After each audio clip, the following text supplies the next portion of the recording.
What's up, guys? Rener Gracie here with Corporal Fernandez at the Arlington Police Training Academy in Arlington, Texas.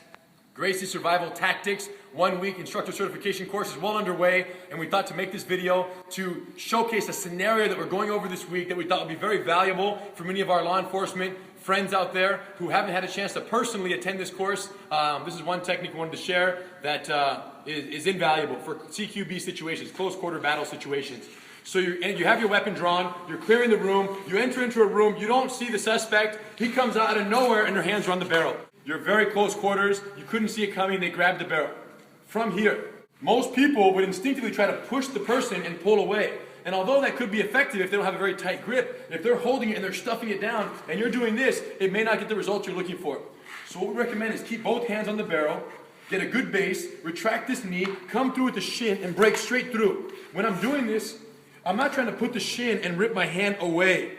That requires too much arm strength. I'm letting the arms remain straight, bringing the shin in, and I'm falling through his arms with my shin. At this point, I'm going to disengage from the subject, and then, of course, bring up the weapon. Now, the problem is, if you're in a very tight, close quarter situation, and you do that, let's say you do everything perfect, he grabs the weapon, boom, boom, I'm here. And number one, if I pulled the trigger, the firearm probably malfunctioned, so I'm going to have to clear the weapon. Number two is what's going to happen if I have a wall behind me or a very close quarter situation, I begin to disengage. Traditionally, what we've seen taught, traveling around the world, talking to thousands of officers who do defensive tactics at their departments, is this idea of post, anchor the weapon down low from here, and then fire from this area where supposedly the weapon is out of reach. When we turned up the heat a little bit, we find that they're definitely going to get past this hand and get a hand on the weapon.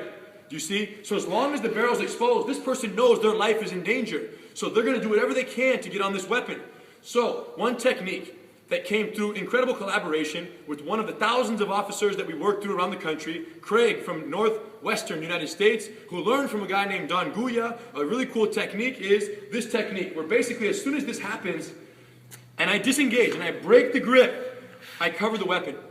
Okay? I cover my own weapon. So now, if I'm holding the barrel of my own weapon, and he goes for the barrel of my own weapon, freeze, he has hands on, there's nothing to grab. Look what happens.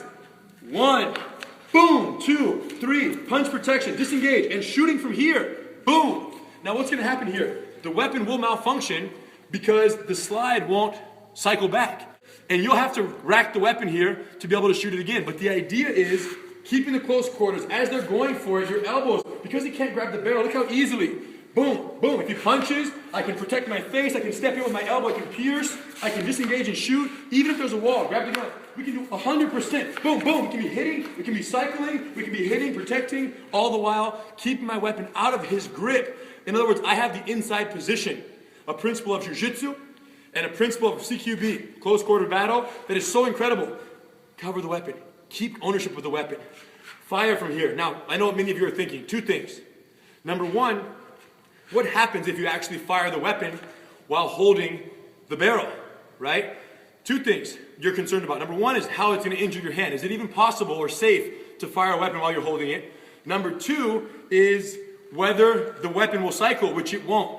But as we know, it's all about a mitigation of risk. If you don't do this and they get a hold of it, you're in trouble anyways. Now you're fighting for your life. The weapon's going to be used against you. You have to clear it again. Maybe the second time the knee doesn't work as well. So the idea is you want to protect your weapon. So it's either the risk of getting it taken from you or the risk of the injury to the hand. So we thought it would be interesting to verify that it is in fact safe to fire your weapon from this position here, okay, this double grip position here on the firearm.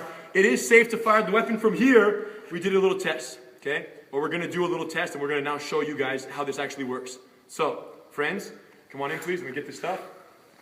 This is a training firearm, so it's safe to work with. This is my headgear.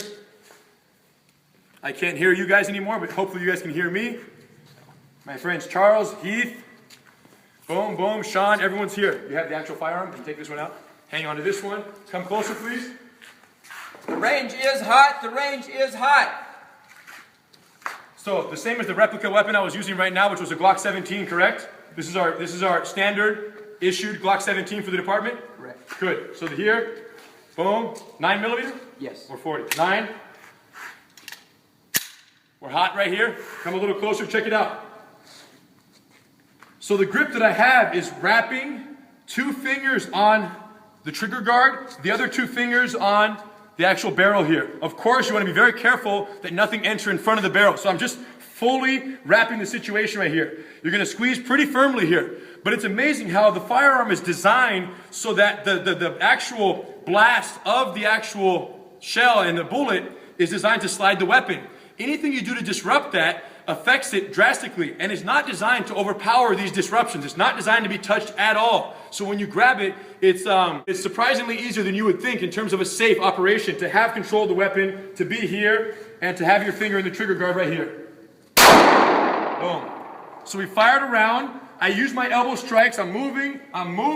At this point, we're racking the weapon, turning, getting rid of the shell, coming back, and we can fire again. The whole point is you have to be able to be fired from here, be safe, and know that it's no big deal. And it's no big deal. Okay? What happens is it moves about 2 millimeters in your grip right here. If you have a solid grip, boom, let it go, slide it, let it go, and you're back into operation from here. Moral of the story, protect the barrel. If you don't get your hand on it first, he will. And then you have a serious fight you don't want to worry about. Okay? Clear? Thank you. Thank you. So my friends,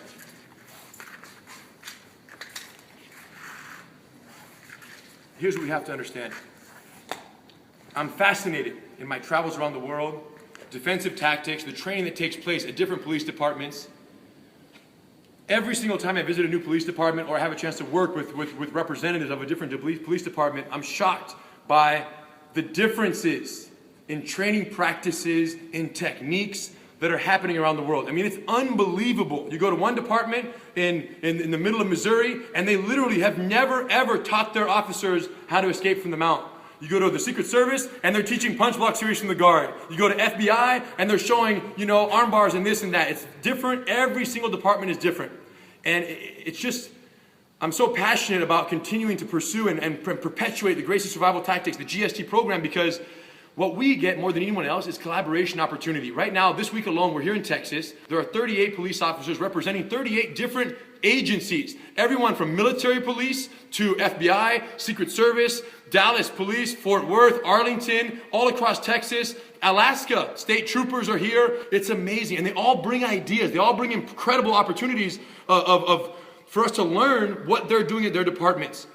And what I try to do is be a middleman in this operation. I take information that works, I incorporate it into GST, and I introduce it to every other police officer, military, law enforcement organization that I work with. So what I'm saying is this: there are amazing advancements in techniques and training methods that are taking place around the world in the departments who choose to be proactive. Because what they know is this: the enemy is getting smarter every single day. That's a fact. MMA is growing. And the casual MMA fan understands fight principles better than they ever have before. Positional dominance, mount, side mount, guard, takedowns, double legs. Officers are finding themselves in worse and worse positions. So the police departments that are taking that step and learning these techniques and evolving their training methodologies are the ones who are positioning themselves most favorably to get the job done and go home safe at the end of the day. And until every police department is incorporating the most modern, most advanced, and most effective training methodologies, we have a lot of work to do. Okay? Gracie Survival Tactics. If you haven't done it yet because your department is too stubborn and you have a chief or you have a training sergeant who is a taekwondo student or a karate student or a boxing practitioner or a wrestler and they don't want to do anything but what they do, you have to take it upon yourself. Learn the techniques, get exposure to this information, whether it be online through gracieuniversity.com or whether it be coming to a certification course, paying for it for yourself because the police department won't sponsor you. Come get the information, go home, sit down with the chief, mount on the training sergeant and say, hey buddy, how are you going to get out of this situation with your boxing? And when he can't get out, he can't deny the facts. It's up to the officers who are on the front lines, whose lives depend on this information, to get access, bring it home, and speak to, and mount on, and demonstrate, and showcase the techniques to whoever they have to, so that change is made. Imagine if when you leave the police department, by the time you're done, the entire defensive tactics training regimen has been altered based on implementations and techniques that you've adopted from courses that you've done and brought on board. You will have changed something that will change and save lives forever into the future. And that's how you have to look at this. It's not about you. It's about all the officers that will be affected by the new training practices that you've implemented. GST is our defensive tactics program for military and law enforcement professionals all over the world. Has been growing for 18 years now. And over these 18 years, it's evolved and changed drastically based on the feedback from the officer who uses it most. Here's the key. 3 truths that the entire program is based on. GST truth, or the fact, the first fact. The bad guy always has the ambush advantage. You're not going to have the 6-8 foot reactionary gap every day of the week. If you hand off a personal ID or they're transferring a document and the suspect ambushes you, now what? You don't have that range to access your taser the way so many officers think they can do any day of the week. GST truth number 2. Never grapple with the suspect by choice. Our philosophy is the best way to get out of a ground fight and access your force options is to understand a ground fight. How can you get out of something you don't understand? You get thrown in the pool, good luck getting out, you don't know how to swim. So if you don't want to drown, learn how to swim. And the same way you can drown in a pool, you can drown in a street fight for your life, especially in harm's way every single day as you military and law enforcement professionals are so often. GST truth number 3. In the street fight, there is no tap out. Unless the suspect is fully neutralized or in handcuffs, the mission has not been accomplished.